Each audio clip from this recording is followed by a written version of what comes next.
They told you democracy died in the daylight. They lied. It was murdered in the basement. In the 1980s, a new operating system was installed. They called it the Enterprise, a private government. No laws, no voters, just power. An intelligence agency that answered to no one, designed to turn chaos into cash. The Constitution was just a firewall, and they found the back door. Welcome to the installation. You are now under new management. In the heart of the 1980s, the American government didn't just break, it mutated. Deep in the basement of the White House, a new organism was born. They didn't call it treason. They called it the Enterprise. This was a private government installed inside the real one, an intelligence agency with no laws, no voters, and no oversight. It was designed to do one thing: feed on war.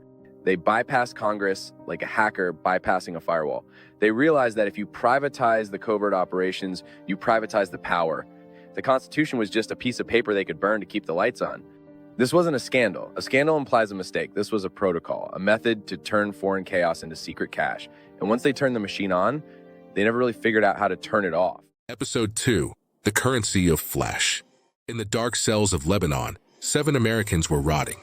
They were fathers, husbands, journalists. To the terrorists, they were leverage.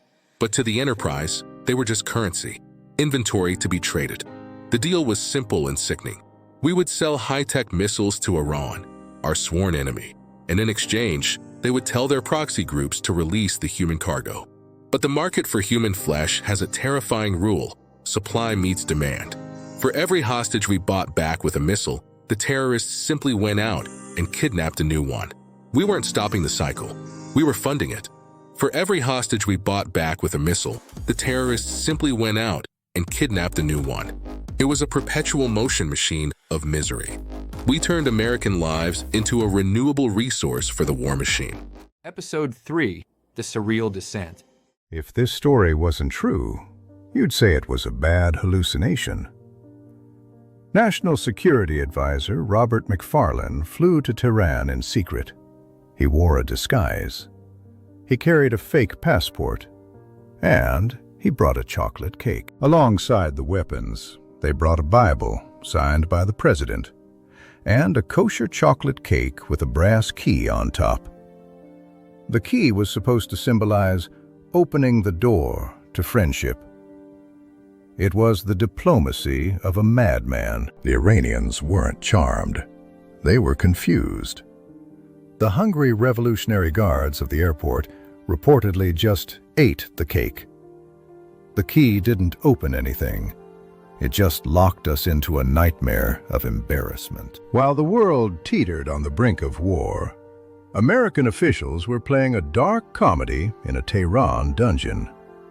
They thought they were James Bond. They were just tourists in hell, armed with pastries and bad intentions. Episode 4, The Profit Algorithm. The government couldn't touch the money directly, so they outsourced it. Enter the Enterprise, a shell company run by a retired general and an Iranian businessman. They turned patriotism into a for-profit industry. Here is the scam. The Enterprise bought missiles from the U.S. Army at a discount, then sold them to the Iranians at a massive markup. The profit, millions of dollars, didn't go back to the treasury. It disappeared. It vanished into secret Swiss bank accounts. They even created a death and disability investment fund for Oliver North's family. It was a slush fund for the architects of the war. This wasn't just about freeing hostages or fighting communism. It was a heist. They stole from the taxpayers, sold to the enemy, and pocketed the difference. The Cold War was just a business opportunity. Episode 5, The Screaming Jungle. Where did the stolen money go? It flowed like a toxic river from the deserts of Iran to the jungles of Nicaragua. The U.S. Congress had banned funding the Contras. They said no, but the Enterprise didn't answer to loss. They used the Iranian profits to build a private air force. They carved secret airstrips into the rainforest. They hired mercenaries and drug runners to fly the supply drops. It was a perfect circle of crime until gravity intervened. On October 5, 1986, a supply plane was shot down over Nicaragua. The pilot survived, and he had a pocket full of phone numbers that led straight back to the White House. The secret was out. The wreckage in the jungle revealed the wreckage in Washington. The connection between the hostages, the missiles, and the rebels was exposed. The monster was finally visible.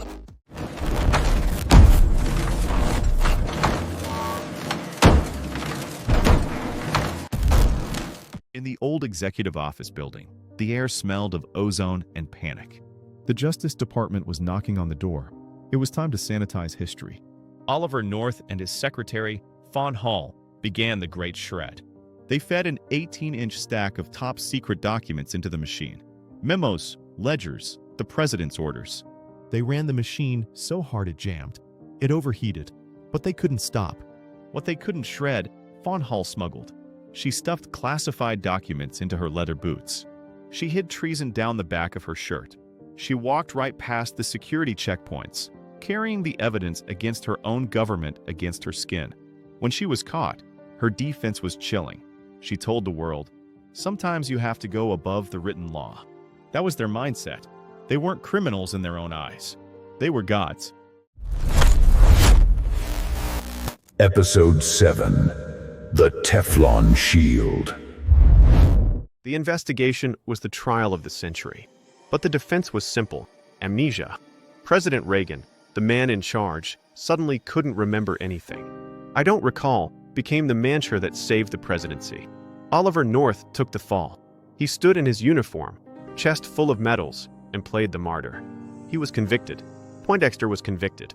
But in Washington, a conviction is just a temporary inconvenience.